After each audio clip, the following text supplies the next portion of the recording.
First component जो हम discuss करने जा रहे हैं सेल का, that is plasma membrane. Plasma membrane basically सबसे बाहरी बाउंड्री है एनिमल सेल्स के अंदर। जैसे हमने डिस्कस किया कि एनिमल सेल्स के अंदर सिर्फ और सिर्फ प्लाज्मा मेम्ब्रेन पाई जाती है, जबकि प्लांट सेल के अंदर सेल मेम्ब्रेन के साथ साथ एक सेल वॉल भी पाई जाती है। तो एनिमल के सेल के अंदर सेल मेम्ब्रेन या जिसे आप प्लाज्मा मेम्ब्रेन कहते हैं, ये सबसे बाहर की बाउंड्री है, जबकि प्लांट सेल के अंदर ये सबसे बाहरी नहीं है, बल्कि इसके ऊपर सेल वॉल भी मौजूद है। लोकेशन की बात करें तो एनिमल सेल के अंदर outermost and plant cell के अंदर just inside the cell wall. लेकिन एनिमल और प्लांट सेल दोनों के अंदर लाजमी पाई जाती है। यहां आपको दिखाया जा रहा है एनिमल सेल के अंदर सबसे बाहर की लेयर सेल मेम्ब्रेन, जबकि इसमें सेल मेम्ब्रेन अंदर चली गई और बाहर सेल वॉल मौजूद है। इसके बाद हम बात करेंगे कंपोजिशन की। What is the composition of cell membrane? Cell membrane बनी किस चीज की हुई है? तो बेटा सेल मेम्ब्रेन 3 चीजों से मिलकर बनी हुई है, प्रोटीन्स, लिपिड्स एंड कार्बोहाइड्रेट। सबसे ज्यादा अमाउंट प्रोटीन की पाई जाती है, जो कि 60 से 80% तक है। 60 से 80% प्रोटीन, 20 से 24% लिपिड्स एंड बहुत कम अमाउंट में स्मॉल अमाउंट्स ऑफ कार्बोहाइड्रेट्स भी इसके साथ लगे पाए जाते हैं। अगर आप डायग्राम में देखें तो आपको नजर आ रहा है कि बेसिकली ये जो लार्ज मॉलिक्यूल्स हैं, these are made up of protein, ये प्रोटीन्स के मॉलिक्यूल हैं, जबकि ये नन्हे नन्हे से छोटे पार्टिकल्स जो कि लिपिड बाइलेयर कहलाते हैं, ये लिपिड्स के बने हुए हैं। इसके अलावा ये छोटे से मॉलिक्यूल्स जो कि लिपिड्स और कार्बोहाइड्रेट्स दोनों के ऊपर नजर आ रहे हैं, ये कार्बोहाइड्रेट्स हैं। तो प्रोटीन सबसे ज्यादा और कुछ हद तक लिपिड्स और बहुत कम अमाउंट में कार्बोहाइड्रेट यहाँ पे पाए जा रहे हैं। कार्बोहाइड्रेट्स का इस्तेमाल सेल रिकॉग्निशन में है, सेल्स को पहचानने में। दूसरे सेल्स एक सेल को कैसे पहचानते हैं? इन्हीं कार्बोहाइड्रेट्स की मौजूदगी की वजह से पहचानते हैं। Phospholipid bilayer, phospho mean phosphate, lipids molecules है, जैसा आप चैप्टर नंबर 2 में पढ़ चुके हैं। By mean 2 and layer mean तह, यानी कि लिपिड्स की एक स्पेशल टाइप है फॉस्फोलिपिड्स। फॉस्फोलिपिड्स की 2 लेयर्स के मिलने से आपकी सेल मेम्ब्रेन बनी हुई है। अगर आप इसे देखें तो लिपिड्स की एक लेयर ये वाली और लिपिड्स की दूसरी लेयर ये वाली, ये दोनों लेयर मिलके लिपिड्स बाई लेयर बनाती हैं, जो कि आपकी सेल मेम्ब्रेन का स्ट्रक्चर है। और इसके साथ साथ इसी सेल मेम्ब्रेन के अंदर कुछ पोर्स, कुछ सुराख और कुछ ओपनिंग्स भी पाई जाती हैं, जो कि चीजों को अपने अंदर से गुजरने में आसानी करती हैं। सेल्स के बाहर से बहुत सी चीजें अंदर जाना होती हैं, सेल के अंदर से बहुत सी चीजों ने बाहर जाना होता है, तो वो चीजें इस सेल मेम्ब्रेन को क्रॉस करके ही जाती हैं। प्रोटीन के फंक्शन की बात करें तो प्रोटीन्स इनके अंदर बहुत से रिसेप्टर्स बनाती है। रिसेप्टर्स मीन यानी कि ऐसे कंपाउंड्स, ऐसे स्ट्रक्चर जो कि चीजों को रिसीव करेंगे। ट्रांसपोर्ट के काम में शामिल है प्रोटीन। इसके अलावा एडहेशन प्रोटीन, एडहेशन प्रोटीन ऐसी प्रोटीन है जो एक सेल को दूसरे सेल से बाइंड करवाने का काम करती है। अभी हम स्ट्रक्चर ऑफ सेल मेम्ब्रेन की बात कर रहे हैं कि इस मेम्ब्रेन की स्ट्रक्चर को हम यूनिट मेम्ब्रेन स्ट्रक्चर या यूनिट मेम्ब्रेन मॉडल भी कहते हैं। ऐसा मॉडल जो कि तमाम सेल्स की मेम्ब्रेन में पाया जाता है, that is known as unit membrane model. Diagram में आप देखते हैं कि जैसा हमने बात की कि आपकी ये लिपिड्स मेम्ब्रेन कैसे बनी हुई है, ये इसका एक मॉडल है। सेल मेम्ब्रेन के स्ट्रक्चर को समझने के लिए मुख्तलिफ साइंटिस्ट ने, मुख्तलिफ लोगों ने डिफरेंट काम किए। पहले ये तस्वुर किया जाता था कि सेल मेम्ब्रेन का स्ट्रक्चर सैंडविच मॉडल है। सैंडविच से मुराद ये है कि लिपिड की बाई लेयर है, 2 लेयर्स हैं लिपिड्स की, जो कि सैंडविच्ड हैं प्रोटीन्स की लेयर के दरमियान। अगर आप यहां देखें तो प्रोटीन की 2 लेयर्स नजर आ रही हैं और लिपिड्स की लेयर्स उसके दरमियान सैंडविच दिखाई जा रही हैं। तो पहले ये तस्वुर किया जाता था कि सेल मेम्ब्रेन का स्ट्रक्चर बेसिकली लिपिड्स का ये स्ट्रक्चर है, लेकिन फिर इस तस्वुर को, इस ख्याल को रिजेक्ट कर दिया गया और एक अच्छा और मजीद बेहतर मॉडल पेश किया गया, जिसको हम फ्लूइड मोज़ाइक मॉडल के नाम से जानते हैं। इस मॉडल के मुताबिक आपकी प्रोटीन्स सेल मेम्ब्रेन के अंदर हर जगह मौजूद नहीं है, बल्कि कहीं कहीं मोज़ाइक मैनर में, मोज़ाइक कहते हैं जी इर्रेगुलर को, इर्रेगुलर मैनर में इस लिपिड बाइलेयर के दरमियान एम्बेडेड है, धसी हुई है।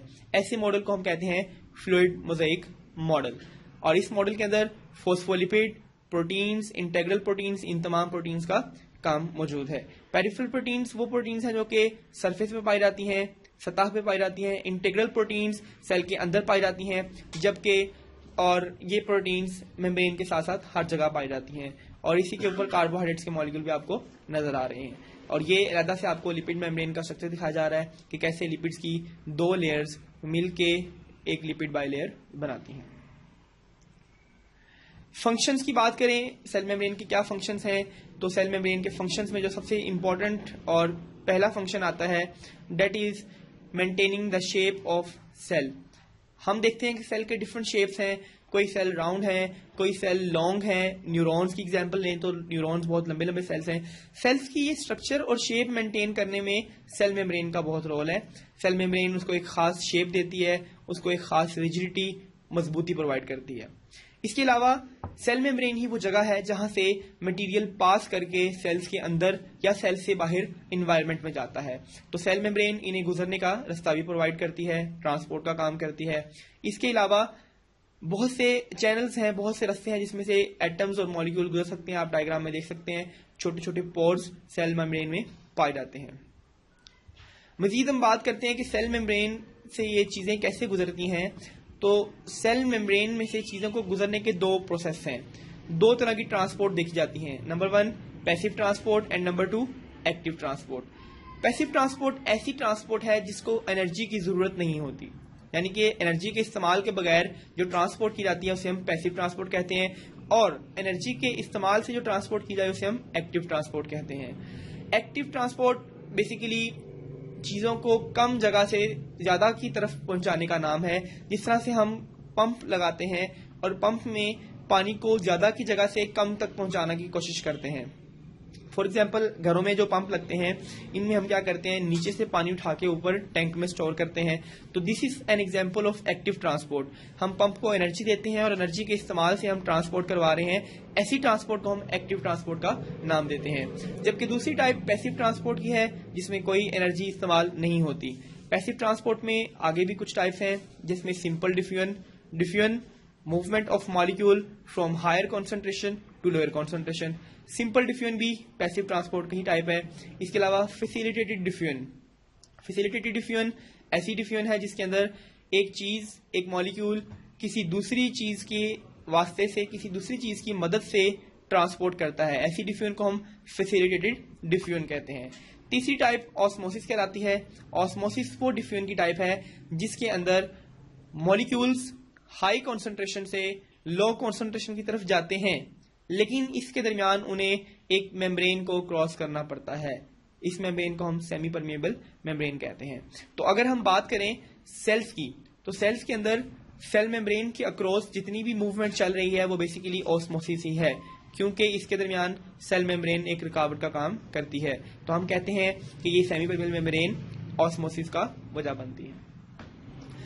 डायग्राम में आपको दिखाया जा रहा है कि कैसे एक मॉलिक्यूल मूव कर रहा है। मॉलिक्यूल बहुत बेहतरीन तरीके से मूव करता है और एक टाइप से आता है और दूसरे टाइप में मूव कर जाता है।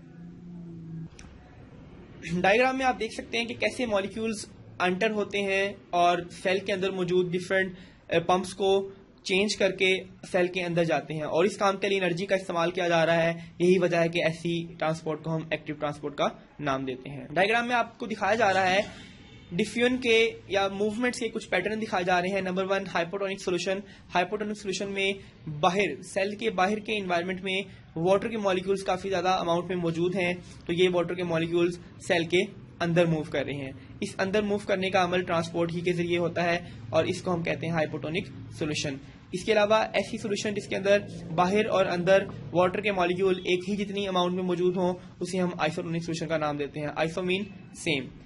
हाइपरटोनिक सोल्यूशन यानी कि ऐसी सोल्यूशन जिसके अंदर मॉलिक्यूल्स अंदर बहुत ज्यादा अमाउंट में मौजूद हैं और अंदर से इनको बाहर ट्रांसपोर्ट करने की सोल्यूशन को हम हाइपरटोनिक सोल्यूशन का नाम देते हैं। अगेन यहाँ पे आपको एक्टिव और पैसिव के बारे में थोड़ा सा बताया जा रहा है। पैसिव ट्रांसपोर्ट डिफ्यूजन का सबब बनते हैं। अगर बाहर मॉलिक्यूल्स की तादाद ज्यादा है तो अंदर मॉलिक्यूल्स कम हैं, तो बाहर से अंदर की तरफ मॉलिक्यूल के जाने के अमल को हम डिफ्यूजन कहते हैं। और यही डिफ्यूजन अगर किसी स्पेशल प्रोटीन की मदद से हो जाए, जैसे आप यहाँ देख रहे हैं कि येलोइश प्रोटीन नजर आ रही है जो कि मॉलिक्यूल्स को कैरी करके बाहर पहुंचा रही है, तो ऐसी डिफ्यूजन को हम फैसिलिटेटेड डिफ्यूजन का नाम देते हैं। Then endocytosis. एंडोसाइटोसिस सेल की ऐसी मूवमेंट है जिसके अंदर हम क्या करते हैं कि इसकी मोशन को देखते हैं। सेल मेम्ब्रेन का मूव करना, सेल मेम्ब्रेन अंदर की तरफ बेंड करती है, मूव करती है, और इसी दौरान बहुत से पार्टिकल सेल के अंदर चले जाते हैं। इस तरह की ट्रांसपोर्ट को हम एंडोसाइटोसिस कहते हैं। Word endocytosis mean, endo mean inside and cytosis mean movement, यानी कि movement of molecules inside the cell by bending of cell membrane. इस प्रोसेस को हम कहते हैं एंडोसाइटोसिस। सेल मेम्ब्रेन को बेंड करवा के मटेरियल्स का अंदर जाना एंडोसाइटोसिस कहलाता है। बिल्कुल इसी तरह से एंडोसाइटोसिस की दो टाइप्स हैं, पिनोसाइटोसिस एंड फैगोसाइटोसिस। फैगोसाइटोसिस का वर्ड हम इस्तेमाल करते हैं जी सॉलिड पार्टिकल्स के लिए। अगर कोई solid large particle cell membrane को बेंड करके अंदर जाता है और वैक्यूल की शक्ल इख्तियार करता है, तो ऐसे पार्टिकल को हम फैगोसाइटोसिस के प्रोसेस से जानते हैं। लेकिन अगर अंदर जाने वाली चीज लिक्विड फॉर्म में है, बहुत छोटे पार्टिकल्स हैं जो लिक्विड्स के साथ मौजूद हैं, तो ऐसे पार्टिकल्स को हम वेजिकल कहते हैं और इस प्रोसेस को हम पिनोसाइटोसिस के नाम से जानते हैं। यहाँ पे आपको फैगोसाइटोसिस दिखाई जा रही है। फैगोसाइटोसिस में एक बहुत बड़ा व्हाइट ब्लड सेल है जो कि एक छोटे से बैक्टीरिया को कैप्चर कर रहा है और इसको फैगोसाइटोसिस के अमल के तहत डिसॉल्व कर रहा है। बिल्कुल इसी तरह से प्लाज्मा मेम्ब्रेन लिक्विड को एब्जॉर्ब करती हुई इसे हम पिनोसाइटोसिस के नाम से जानते हैं, जैसे हम पहले पढ़ चुके हैं। The second topic is cell wall. Cells के अंदर मौजूद वॉल को हम सेल वॉल कहते हैं, और आपको पता है कि सेल वॉल सिर्फ और सिर्फ प्लांट सेल में पाई जाती है। एनिमल सेल में कोई सेल वॉल मौजूद नहीं होती। सेल वॉल प्लांट सेल की सबसे बेरोनी लेयर है और ये उसको प्रोटेक्शन देती है। सेल वॉल के 3 कंपोनेंट्स हैं, अगर आप देखें तो यहाँ से लेके ये सेल वॉल है। सेल वॉल के इस कंपोनेंट को हम प्राइमरी सेल वॉल कहते हैं और बाहर वाले को हम सेकेंडरी सेल वॉल का नाम देते हैं। The green portion is known as primary cell wall. आपकी cell wall mainly primary cell wall पे ही मुश्तमिल है। प्राइमरी सेल वॉल के बाहर पाए जाने वाली सेकेंडरी सेल वॉल और इसके अलावा 2 सेल्स के दरमियान पाया जाने वाला रीजन मिडल लैमेला कहलाता है।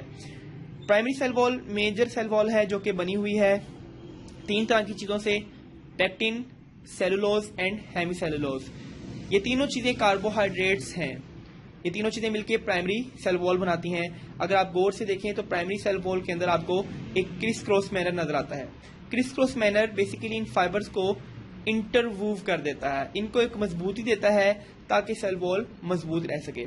इसकी एग्जांपल बिल्कुल इसी तरह से है जैसा कि हम कपड़े को देखते हैं, धागे डिफरेंट एंगल्स पे एक दूसरे से लिपटे हुए हैं, ऊपर नीचे क्रिस क्रॉस हुए हैं, तो आपके पास एक मजबूत कपड़ा शक्ल इख्तियार करता है। इसी तरह से ये फाइबर्स क्रिस क्रॉस मैनर में तिरछे आड़ी शक्ल में एक दूसरे के ऊपर जाते हैं, क्रॉस लिंक्स बनाते हैं और आपको मजबूत सेल वॉल की शक्ल देते हैं। प्राइमरी सेल वॉल के बाद जो दूसरी सेल वॉल है वो सेकेंडरी सेल वॉल है। ये सेल वॉल थिक है, मोटाई में ज्यादा है और रिजिड है, हार्ड है। ये सेल वॉल कुछ चीजों की बनी हुई है जिसमें साल्ट्स हैं, इनऑर्गेनिक साल्ट्स, सिलिका है, वैक्सीज, क्यूटिन एंड लिग्निन। ये 5 चीजें मिलके आपकी सेकेंडरी सेल वॉल का स्ट्रक्चर डेवलप करती हैं। तो ये हम बात कर रहे थे सेल वॉल ऑफ प्लांट की। प्लांट की सेल वॉल बेसिकली इन चीजों पे मुश्तमिल है। लेकिन अगर हम देखें तो बैक्टीरिया यानी कि प्रोकैरियोट्स ऑर्गेनिज्म, उनकी सेल वॉल किसी और चीज की बनी हुई है। उनकी सेल वॉल सेलुलोज की बजाय पेप्टाइडोग्लाइकन की बनी हुई है। इस पेप्टाइडोग्लाइकन को हम म्यूरिन के नाम से भी जानते हैं। तो ये वो मटेरियल है जो कि प्रोकैरियोट्स की सेल वॉल के अंदर पाया जाता है।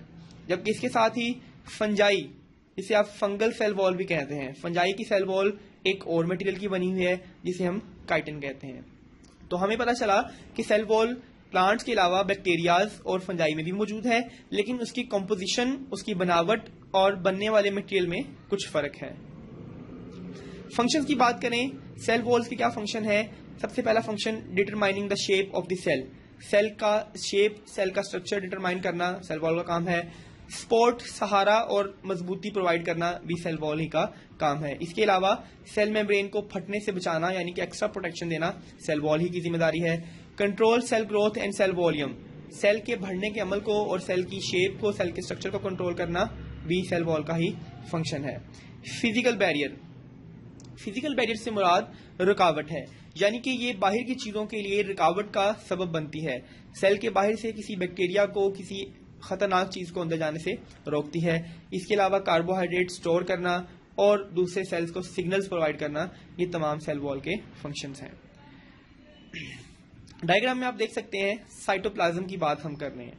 साइटोप्लाज्म सेल्स के अंदर पाया जाने वाला लिक्विड है, एक जेली नुमा लिक्विड है जो कि पाया जाता है।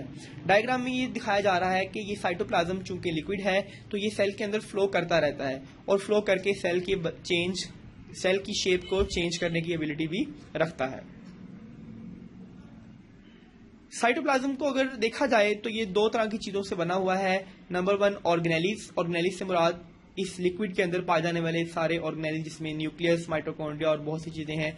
इसके अलावा इन्फ्लुएंस। इन्फ्लुएंस से मुराद ये वो छोटे छोटे पार्टिकल्स, साल्ट्स और वो सल्यूट्स हैं जो कि इस लिक्विड के अंदर डिसोल्व हो चुके हैं। तो डिसोल्व और अनडिसोल्व दोनों तरह की चीजें मिलके साइटोप्लाज्म का बेसिक ग्राउंड सब्सटेंस बनाती हैं। अगर आप साइटोप्लाज्म के साथ मेजर ऑर्गेनेलिज यानी कि न्यूक्लियस को भी शामिल कर लें तो इन दोनों को कलेक्टिवली हम प्रोटोप्लास्ट का या प्रोटोप्लाज्म का नाम देते हैं। साइटोसोल। साइटोप्लाज्म का सोल्यूबल पार्ट साइटोसोल कहलाता है जो कि ज्यादातर वाटर पे मुश्तमिल है। आप देख सकते हैं कि इसके अंदर 90% वाटर मौजूद है। इसके अंदर जो वाटर की कॉन्सेंट्रेशन है ज्यादा है, 90% वाटर साइटोसोल में मौजूद होता है। स्मॉल मॉलिक्यूल्स इस साइटोप्लाज्म में डिसोल्व हो जाते हैं और जो सोल्यूशन बनाते हैं हम उसे ट्रू सोल्यूशन कहते हैं, जबकि कंपैरेटिवली लार्ज मॉलिक्यूल्स जो डिसोल्व होने की कोशिश तो करते हैं लेकिन मुकम्मल डिसोल्व नहीं हो पाते, वो कोलाइडल सोल्यूशन बन जाते हैं। कोलाइडल सोल्यूशन की दो टाइप्स हैं, सोल एंड जेल।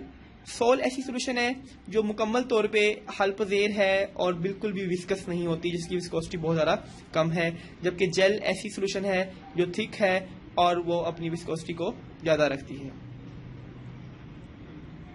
साइटोप्लाज्म के फंक्शंस की बात करें तो साइटोप्लाज्म के बहुत से फंक्शंस हैं जिसके अंदर साइट प्रोवाइड करना। इट इज़ द साइट, ये वो जगह है जहां पे बहुत से बायोकेमिकल रिएक्शन सेल के अंदर हो रहे हैं। इसके अलावा साइटोप्लाज्म सेल को एक्सपेंड करवाता है और सेल की ग्रोथ करवाता है। सेल को फलने फूलने में और सेल की ग्रोथ देने में साइटोप्लाज्म का बहुत इंपॉर्टेंट रोल है। इसके अलावा सेल एक मीडियम है जिसके अंदर बहुत से ऑर्गेनेलिज सस्पेंडेड हैं, बहुत से ऑर्गेनेलिज इसमें सस्पेंडेड हालत में मौलक हैं, मौजूद हैं। इसके अलावा साइटोप्लाज्म सेल को शेप प्रोवाइड करता है और इसकी मूवमेंट में मदद करता है। साइटोप्लाज्म सेल की बहुत सी एलिमेंट्स में भी मूव करवाता है, बहुत से केमिकल्स को अपने अंदर स्टोर करवाता है और साथ ही में बहुत से दूसरे ऑर्गेनेलिज को प्रोटेक्शन भी प्रोवाइड करता है। एक अच्छा मीडियम जो कि न्यूट्रिएंट्स प्रोवाइड करता है, प्रोटेक्शन प्रोवाइड करता है, सेल वॉल में पाया जाता है। तो ये हम देख रहे हैं कि साइटोप्लाज्म सेल के अंदर मौजूद है और इस साइटोप्लाज्म के अंदर बहुत से ऑर्गेनेलिज हैं। इसको हम पहले भी डिस्कस कर चुके हैं, सेल मेम्ब्रेन, माइटोकॉन्ड्रिया और ये तमाम ऑर्गेनेलिज इसके अंदर पाए जाते हैं। नेक्स्ट ऑर्गेनेली जो हमारा है that is endoplasmic reticulum. Endoplasmic reticulum की बात करें तो ये बेसिकली कुछ वर्ड से मिलकर बना हुआ है। एंडो मीन अंदर, प्लाज्मिक मीन प्लाज्मा यानी कि साइटोप्लाज्म के अंदर, रेटिकुलम मीन नेटवर्क यानी कि साइटोप्लाज्म के अंदर पाया जाने वाला नेटवर्क है। तो नाम ही से वाज़ा हो गया कि बेसिकली एक नेटवर्क है, एक जाल नुमा स्ट्रक्चर है जो कि पूरे सेल में फैला हुआ है। सेल के अंदर ट्यूब्स और फ्लैट वेजिकल्स पे मुश्तमिल है। ये सेल के अंदर डिफरेंट चीज़ों को ट्रांसपोर्ट करने और उन्हें एक जगह से दूसरी जगह पहुंचाने का काम करता है। तो सेल्स के डिफरेंट पोर्शन को आपस में राब्ता कायम करवाता है, कनेक्ट करता है और इनको आपस में ट्रांसपोर्ट में हेल्प करता है। तो इसको हम डिलीवरी सिस्टम भी कह सकते हैं, सेल का डिलीवरी सिस्टम। एंडोप्लाज्मिक रेटिकुलम या तो प्लाज्मा मेम्ब्रेन के साथ जुड़ी होती है या फिर न्यूक्लियर मेम्ब्रेन के साथ जुड़ी होती है। अगर हम एक सेल की बात करें तो अगर ये एक सेल बनाते हैं आप, तो सेल के अंदर बेसिकली दो तरह की टाइप्स हैं। नंबर 1 बाहरी सेल मेम्ब्रेन और ये वाली न्यूक्लियर मेम्ब्रेन। तो एंडोप्लाज्मिक रेटिकुलम न्यूक्लियर मेम्ब्रेन से लेके सेल की मेम्ब्रेन तक फैली हुई है। तो यही वजह है कि हम कह रहे हैं कि प्लाज्मा मेम्ब्रेन या न्यूक्लियर मेम्ब्रेन इन दोनों के साथ आपकी एंडोप्लाज्मिक रेटिकुलम अटैच हो सकती है। तो पिक्चर में आपको दिखाया जा रहा है ये बेसिकली एक न्यूरॉन। तो पिक्चर में आप देख सकते हैं कि बेसिकली ये एक न्यूक्लियस की जगह है और ये न्यूक्लियस के इर्द गिर्द न्यूक्लियर एनवेलप मौजूद है और इसी तरह से इस एनवेलप के इर्द गिर्द ये स्काई ब्लू कलर में आपको एंडोप्लाज्मिक रेटिकुलम नजर आ रही है। एंडोप्लाज्मिक रेटिकुलम को हम उसकी मॉर्फोलॉजी की बुनियाद पे दो कैटेगरीज में डिवाइड कर देते हैं। Number 1 rough endoplasmic reticulum. चूंकि इस एंडोप्लाज्मिक रेटिकुलम के ऊपर हमें बहुत से डॉट्स नजर आते हैं तो इसे हम रफ एंडोप्लाज्मिक रेटिकुलम कहते हैं, और जिस पे ये डॉट्स मौजूद नहीं है उसे हम स्मूथ एंडोप्लाज्मिक रेटिकुलम कहते हैं। अब सवाल यहाँ ये पैदा होता है कि ये डॉट्स यहाँ पे क्यों आ रहे हैं। तो ये डॉट्स बेसिकली राइबोसोम की मौजूदगी को जाहिर कर रहे हैं। राइबोसोम्स अगर इस एंडोप्लाज्मिक रेटिकुलम पे अटैच हैं तो ऐसी रेटिकुलम को हम रफ कहते हैं, और अगर अटैच नहीं है तो इसको हम स्मूथ एंडोप्लाज्मिक रेटिकुलम कहते हैं। डायग्राम में आप देख सकते हैं कि किस तरह से आपके साथ राइबोसोम्स अटैच हैं। दिस वन इज राइबोसोम जो कि एंडोप्लाज्मिक रेटिकुलम पे अटैच है, और ये राइबोसोम्स प्रोटीन सेंसिस में इन्वॉल्व है। याद रखिएगा, राइबोसोम का काम बेसिकली अमाइनो एसिड्स को जोड़ के प्रोटीन बनाना है, ठीक है। और यहाँ पे आप देख रहे हैं कि ऐसे राइबोसोम जो एंडोप्लाज्मिक रेटिकुलम पे जुड़े हुए हैं वो अपने काम में मसरूफ हैं, अमाइनो एसिड को इस्तेमाल करके प्रोटीन्स बनाने का काम कर रहे हैं। तो यहाँ पे हम फर्क देखने जा रहे हैं। हमने देखा कि दो तरह के एंडोप्लाज्मिक रेटिकुलम थी, रफ एंड स्मूथ। इन दोनों में क्या फर्क है? रफ के ऊपर राइबोसोम्स मौजूद हैं, जबकि स्मूथ के ऊपर राइबोसोम्स नहीं मौजूद, ना ही अटैच हैं, ठीक है।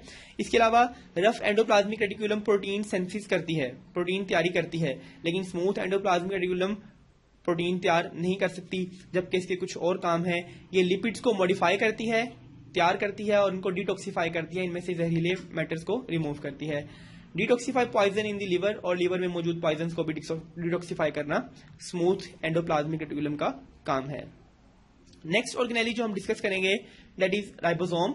राइबोसोम बेसिकली छोटे छोटे टाइनी ग्रेन्यूलर स्ट्रक्चर हैं, यानी कि ग्रेन्यूल्स पे मुश्तमिल छोटे छोटे स्ट्रक्चर्स हैं जिन्हें हम राइबोसोम का नाम देते हैं।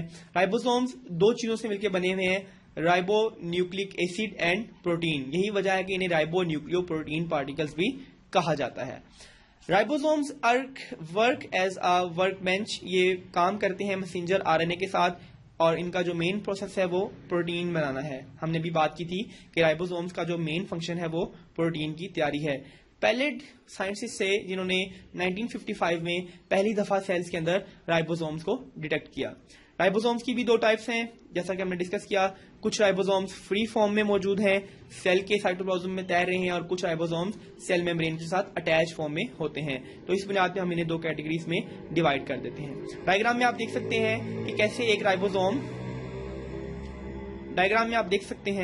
एक राइबोसोम मौजूद है, और ये राइबोसोम मैसेंजर आरएनए को रीड करते हुए बहुत से अमाइनो एसिड को जोड़ के एक long chain of polypeptide develop कर रहा है। ऐसे राइबोसोम्स जो कि सेल्स के अंदर प्रोटीन तैयार करते हैं उन्हें हम मैट्रिक्स राइबोसोम कहते हैं, और ऐसे राइबोसोम्स जो कि प्लाज्मा मेम्ब्रेन में पाए जाते हैं और चीजों को बाहर ट्रांसपोर्ट कर रहे हैं उन्हें हम प्लाज्मा मेम्ब्रेन राइबोसोम का नाम देते हैं। अब ये बहुत इंपॉर्टेंट पॉइंट है, nucleolus. Nucleolus is basically the factory of ribosome, यानी कि न्यूक्लियोलस ऐसी जगह है जो कि राइबोसोम्स की फैक्ट्री है, जहां राइबोसोम्स तैयार किए जाते हैं। और राइबोसोम्स बेसिकली क्या है? राइबोसोम्स प्रोटीन की फैक्ट्री है, यानी कि प्रोटीन राइबोसोम में तैयार की जाती है। इसको अगर आप सिंपल वर्ड्स में कहें तो प्रोटीन तैयार करने की जगह राइबोसोम है, और राइबोसोम तैयार होने की जगह न्यूक्लियोलस है। तो ये आपको एक बेसिकली कंपैरिजन दिखाया जा रहा है। राइबोसोम्स दो छोटे यूनिट से मिलकर बनता है, दो छोटे छोटे कंपोनेंट से मिलके एक बड़ा कंपोनेंट राइबोसोम बनता है। राइबोसोम्स प्रोकैरियोट और यूकैरियोट में डिफरेंट हैं। प्रोकैरियोट्स के राइबोसोम्स स्मॉल साइज के हैं और यूकैरियोट के राइबोसोम लार्ज साइज के हैं। प्रोकैरियोट्स में 50S, S is basically a unit of mass, Svedberg. 50 और 30S के राइबोसोम्स कंबाइन होते हैं और कंबाइन करके ओवरलैप करके 70S के राइबोसोम्स बनाते हैं जो कि प्रोकैरियोट्स में पाए जाते हैं। जबकि यूकैरियोट्स के केस में 60S और 40S के दो राइबोसोम्स ज्वाइन होते हैं और मिलके 80S का राइबोसोम बना देते हैं। ये अभी हमने बात की कि स्वेटबर्ग यूनिट क्या चीज है। स्वेटबर्ग यूनिट बेसिकली एक ऐसा यूनिट है जो कि मैस के लिए यूज किया जाता है। सेंट्रीफ्यूजन के दौरान आपको जो पार्टिकल्स मिलते हैं उनको हम स्वेटबर्ग यूनिट की बुनियाद पे अलहदा करते हैं। Next topic is what is polysome. Polysome क्या है? पॉलीसोम बेसिकली एक ऐसा स्ट्रक्चर है जिसमें एक मैसेंजर आरएनए के ऊपर बहुत से राइबोसोम्स अटैच हो जाएं तो इस स्ट्रक्चर को हम पॉलीसोम कहते हैं। एक मैसेंजर आरएनए के ऊपर बहुत से राइबोसोम अटैच हुए हों तो इस स्ट्रक्चर को हम पॉलीसोम के नाम से जानते हैं। जैसा कि हमें पता है कि मैसेंजर आरएनए के ऊपर राइबोसोम अटैच होंगे तो ये राइबोसोम प्रोटीन बनाना शुरू करेंगे, और अगर एक मैसेंजर आरएनए पे बहुत से राइबोसोम अटैच हो जाएं तो इस स्ट्रक्चर को हम पॉलीसोम के नाम से जानते हैं।